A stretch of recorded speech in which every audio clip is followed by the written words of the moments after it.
प्रधानमंत्री भाई राऊ के भाई खालसा भाई हरजीत सिंह जी सारे सिंह अज आप सारे श्रोमणी अकाली दल अंमृतसर फतेह वालों ਜਿਹੜੀ जथेबंदी ਦਾ ਅਕਾਲ ਤਖਤ ਦੇ ਉੱਤੇ ਬੈਠ ਕੇ आगाज होया है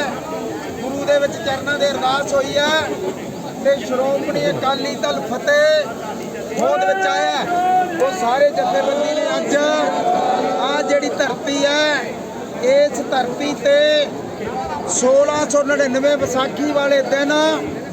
230 साल दे बाद गुरु गोबिंद सिंह जी ने सारियां नूं खंडे बाटे दा अमर तैयार करके खालसा बना के एक कौम साज दिती सी सानू वखरा धर्म दिता है वखरी बोली दिती है वखरा पहरावा दिता है वखरे रीति रिवाज दिते है वखरा ग्रंथ दिता है वखरा आनंद कारज दिता है वखरा कीता असी हिंदू कौम का सत्कार करते हैं मुसलमान कौम का सत्कार करते हैं ईसाई कौम का सत्कार करते हैं सारी मानवतावादी सोच इदा सत्कार करते हैं असी कहने हैं कि गुरु साहब ने 230 साल तो पहली पातशाही गुरु नानक पातशाह ने बाबर नूं जाबर किया जेल च गए चक्की पीसी औरत नूं कोई पैर दी जुत्ती कहंदा सी कोई नागनी कहंदा सी कोई बेवफा कहंदा सी गुरु साहब ने क्या सो क्यों मंदा आखिया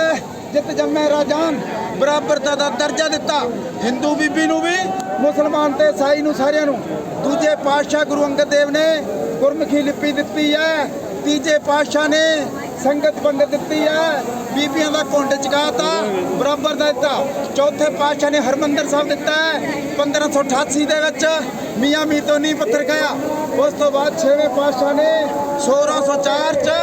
सानू गुरु ग्रंथ साहब दे लड़ लाया उस तो बाद गुरु अर्जन देव जी को तत्ती तवी ते बिठाया तो उन्होंने कहा तेरा पाना मिठा लगे तो फिर 6वें पातशाह ने 1608 दे विच सानू अकाल तख्त दिता मीरी पीरी धर्म के साथ दिता उस तो बाद गल लंबी हुंदी है 9वें पातशाह ने इस धरती ते हिंदू धर्म लई सीज दे के अपनी कौम नूं साथ दिता धर्म परिवर्तन विरोध देता है गुरु 10वें पातशाह ने सानू इस धरती ते गुरु ग्रंथ साहब दे सानू 5 प्यारे पा के लड़ लाता गुरु दे ते अज आपां गुरु दा प्रचार कीता अज जात पात तोड़ी है अज कहने जिहदा माझे दा सिख आ गया ये मालवे दा सिख आ गया ये नाई सिख आ गया ये झोर सिख आ गया ये छींबा सिख आ गया ये रामगढ़िया सिख आ गया ये अमरीका दा सिख है ये कनेडा दा सिख है जर्मन दा सिख है मैनूं दसो सिख है जिहड़ा सिख दा गुरु दा मैनूं एक भी गुरु ग्रंथ साहब विखाओ पंक्ति सिख माझे जां मालवे दा दुआबे दा नाई है तो फिर आप मजहबी सिख नूं नफरत करी जाने कहते भी ये तो बहुत माड़ा बंदा है ये मजहबी सिख की है इत्थों 2 शब्दों में जुड़ के बनया मजहब मजहब है ना धर्म अपने इस मजहब भी सिख मजहब का पक्का सिख हिंदू पक्का मजहब का रहे मुसलमान भी रहे मजहब का सिख पक्का बने आप मजहबी सिख जिन्ना चिर सारे नहीं बनते उन्ना चिर गल नहीं बनी जात पात चों निकलिए तो तोड़िए तो सरकार खालसा बनाइए जे तुहाडा राज हुंदा संत जरनैल सिंह पिंडरां वाले शहीद नहीं हुंदे सी गलां च टायर नहीं पैंदे सी 2500 गुरु ग्रंथ साहब की भीड़ नूं अग ला के साड़दे नहीं सी जे तुहाडे कोल बादशाही हुंदी भाई अमृतपाल ते साथी अंदर नहीं हुंदे सी भाई जगतार सिंह हवारा नहीं अंदर हुंदा सी चंडीगढ़ तुहाडे कोलों नहीं खोए जाना सी हाई कोर्ट नहीं खोए जाने सी भावां दे हक नहीं खोए जाने सी 3 काले कानून लागू करके किसानां नूं 700 नूं 750 नूं नहीं मोदी ने मारना सी इस करके ये बादशाही दीयां गल्लां बादशाही लिओ चढ़दी करो सरकार खालसा बनाओ अपनी सरकार नहीं भेजो खट्टर ने तुहानूं रोकता ना रस्ता रोकिया खट्टर कोले थोड़ी आपां लेना सी हक तो मोदी तो लेना सी ओदी सरकार के राह चों रोकिया इस करके जिहदे कोले राह च रोक लेंदे आ अज आपां सारे इकट्ठे होके भाई फौजा सिंह धनौरी जिहड़ा साडा जथेदार है भाई हरजीत सिंह साडे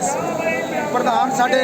लखवीर सिंह जी सोधी जसवंत सिंह जी चीमा साहब सीनियर मीत प्रधान बीबी साजिया जी बीबी नीलम कोहली जी ते सारिਆਂ ਦਾ ਧੰਨਵਾਦ ਹੁਣ ਆਈਆਂ ਸੰਗਤਾਂ ਦਾ ਧੰਨਵਾਦ।